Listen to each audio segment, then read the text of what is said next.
আজকে আমি তোমাদেরকে দেখাবো যে বিনার মধ্যে আমি সুতোটাকে কিভাবে সেট করি।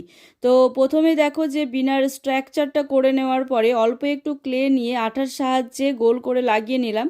তার সামান্য নিচে আরও একটু ক্লে নিয়ে একটু লম্বা করে দেখো যে আমি লাগিয়ে নিলাম।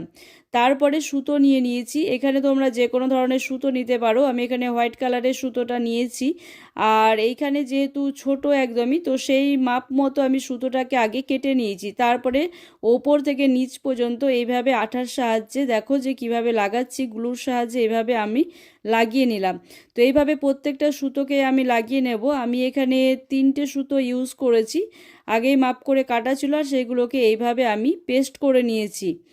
তারপরে দেখো যে নিচে একটু ক্লে দিয়ে সেগুলোকে আমি অ্যাড করে নিলাম।